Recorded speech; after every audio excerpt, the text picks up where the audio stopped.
Hello everyone, welcome to StudyIQ. I'm Dr. Mahipal Rathod and today we have with us IPS Officer of 2018 batch, Mr. Chandeesh. Mr. Chandeesh, welcome to StudyIQ. Thank you so much. Mr. Chandeesh is an IPS officer who's been allotted the Tamil Nadu cadre, and he will be talking about the job profile of a police officer, to be specific, of an IPS officer. We all know that the IPS service is very coveted. The aspirants who are preparing for this exam, civil services, your aim must be IAS or IPS. But what exactly does an IPS officer do after his training, after his or her training, when they go into the field? What exactly is the job profile? So we'll talk in detail about that with Mr. Chandeesh today. Chandeesh, first question would be about you. Tell us briefly about yourself. Where are you from? How did you get into services? I'm basically from Chittoor district of Andhra Pradesh, but we have settled in Hyderabad. So we have been living there for the past 15 years. And I'm a mechanical engineer from BITS Pilani. I've done my schooling in Hyderabad, Chittoor, Tirupati, all the Tier 1 and Tier 2 cities. And after passing out in 2015, I decided to write Civil Services Examination. So I've given my first attempt in 2016. I took 1 year for preparation and then I gave it in 2016. And in my first attempt, I got into Indian Information Service.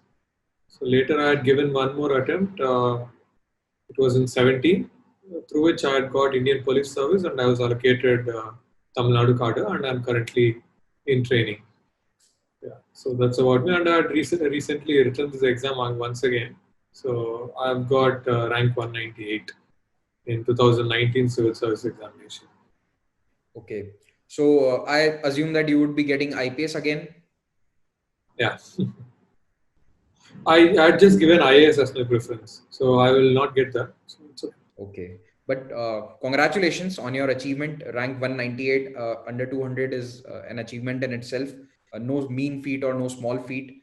And giving this exam continuously, even after getting selected, does take a lot of mental energy and a lot of perseverance on your and every aspirant's behalf. So we wish you many congratulations on your achievement. So Mr. Chandeesh, why did you go into civil services? I mean, you are an engineer. I'm sure you must have many offers from the private sector. What made you go into services? See, in college, I was active in leadership roles. Like I was in student union politics, and I was also in management of. We have a mess society there, and we were actually employing nearly 200 mess workers. So there, I was the president of that non-profit society. So I liked talking to people. I liked having roles which had responsibility and working with a team. So these are some aspects which made me dear to civil services. Civil services, after all, gives you a leadership role at a very young age, and you'll be very responsible. You'll have challenges, and I've faced a lot of challenges in college also. So I felt when I was working in the student union or in this Society for Student Mess Services, I felt that maybe I'm not very inclined towards having a research career or a private job. I need to be with the people in a leadership role. So that's when I have chosen to pick up this examination. Okay. Now, since you got IPS in your 2017 attempt, you started your training in 2018. Tell us about the training of a police officer. How is the Indian Police Service officer trained? What kind of challenges are there during the training, mentally, physically? See, IPS training is one of the toughest after military training in India. So you cannot compare it with any other civil services training. So it's a rigorous 2-year training. So the first few months will be in Labasna, which is the foundation course. And then you will be at the academy for nearly 1 year. And then you will have 6 months, 1 year, which is phase 1. And then you have 6 months in the district, which is called district practical training, where you will be working under an SP. And then there will be 3-4 months where it is called phase 2, where you go back, reflect on what you have learned in the field, and then you pass out of the academy, after which you will get your regular posting. So it's totally a period of 2 years. So this is the schedule. So IPS training is very diverse. I myself was very unfit when I had when I had gone to the academy. So after coming to the academy, I lost nearly 12 to 13 kgs. So it's very strenuous. Your day starts at around 4:45 in the morning, and it ends at around let's say 6:30 p.m. with just 1 hour, 1.5 hour break in between when you will have lunch. So it's a wonderful training, and you'll be exposed to physical activity, horse riding, and tactics. You'll be taught police tactics, and it's not just physical. People think it's only physical. Like when you see our training, indoor is for 1200 marks, outdoor is only for 600 marks.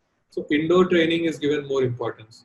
So indoor training in the sense it includes criminal procedure code, CRPC, IPC, criminology. We'll have internal security, maintenance of peace and public order. So we'll have so many subjects like this, which will help an IPS officer to be on the field and manage all the security aspects in this jurisdiction. So that's what. It's not just physical; it's both physical training and also classroom training, and you will have some exams also to pass.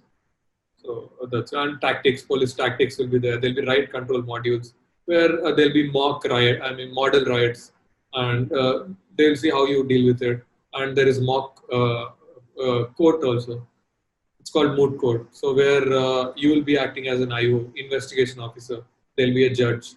So it's a mix of everything. So it changes your personality completely. The way you talk with people, the way you stand, and the way you conduct yourself. You'll learn discipline, importance of punctuality. So it's like to tell in a single line, from an immature boy, I turned into a mature man just because of IPS training. Okay. So from what you tell me, I think it has a lot of reading and a lot of learning as well. It's not just purely physical. There's a lot to learn, Yes. a lot to read. And are there any exams that you have to clear? Do you have to I write? actually have a lot of exams. Oh, So there are 15 indoor subjects. So you have 15 final exams where it will be just like UPSC. Again, you have to write all those long answers and you have to pass. Yeah. okay. And IPS training, there is one more, what do you say, crazy rule. Like in an exam, if you fail, so you will be made to write again. But even if you write again, you'll be given a zero in the exam. You have to pass, but you will only get a zero, like in your final score. So they won't give a mark, but you have to pass. So failing an exam is very bad there. Okay. So how long exactly is this training at Sardar Vallabhbhai Patel Academy? It's around, you can say, 9 plus 4, 13 to 14 months. Okay. And after the completion of these 14 months, where do you go for training ahead? No, I've told initially, see, there'll be 8 to 9 months of phase one, and then 6 months of phase two, and then 3 to 4 months of phase two. So it's phase one, 9 months, then DPT, district practical training for 6 months, and then phase two for around 3 to 4 months. So it's totally around, let's say, 19 months, 19 to 20 months.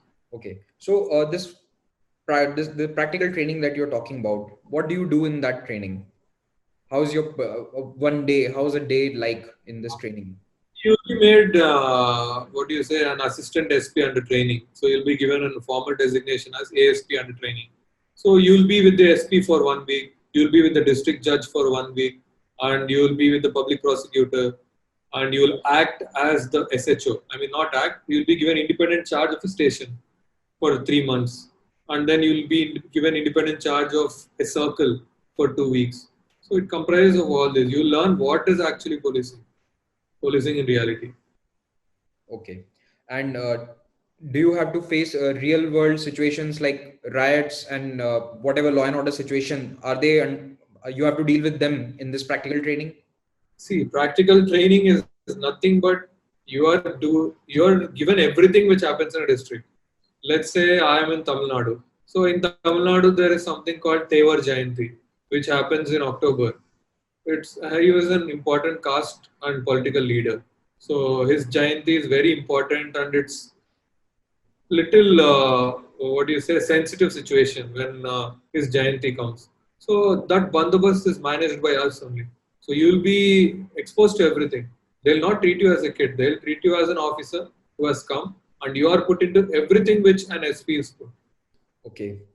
After the end of this training, you are inducted at what post, and what is the job profile after that, after the completion of this practical training?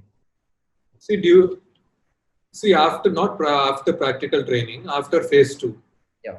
It's August to August. You begin your training in the year which you get selected. It goes on 2 years till the, say for example, if you are 18 batch, you should pass out in 2020. Or if you are in 19 batch, you'll pass out in 2021. So after 2 years of training period, earlier you were ASP under training. Now you will be ASP. Or in to talk in what you say normal parlance, it will be sub-divisional police officer. In North and Western India, it's called SDPO, sub-divisional police officer. So in a district, there will be 3 to 4 divisions or 5 divisions. You'll be given a division, and you are the independent head of that division. It's just like an SP with a smaller district, and say like that. Okay. How is the family life of an IPS officer? Now, I'm assuming that it's too early to ask you that question, but you must be knowing from your batchmates and your friends in the police. Uh, what kind of a family life can an IPS officer have? Family life, it will be quite difficult in IPS. Yeah, I can say that is the only not drawback, but it's a sacrifice which you have to make for the public. So your day will begin early, like if you are an SDPO, which is our first post, ASP. So you have to go to the office in the morning at 6:30.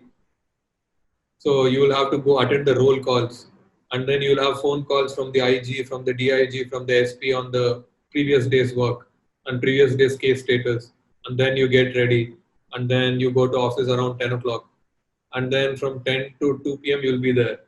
So around 2 to 3 you'll get 1 hour break. You should take rest. So you'll go home maybe, or you will. So many of us eat in the office only. So you'll eat in the office, and again at 3 to 3:30 your work starts. Again you go for patrolling in the evening and patrolling in the night, and again you talk with public. So it goes on from morning 6 o'clock to 10 with some hours gap in between.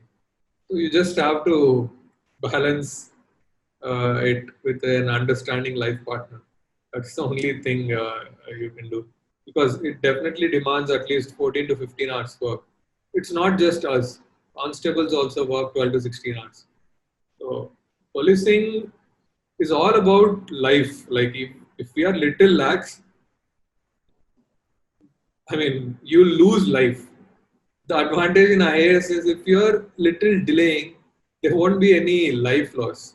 Maybe let's say scheme implementation, some beneficiaries, they might come tomorrow. But in IPS, it's not like that. If you are little lazy, or if you are not always on your toes, you will end up losing lives of citizens. Okay. Mr. Chandeesh, nowadays many engineers are coming into the services. So do you think that the new officers like yourself are well conversant with technology? Is that helpful to the police service? And if yes, then what kind of changes will it bring in the next 5 to 10 years?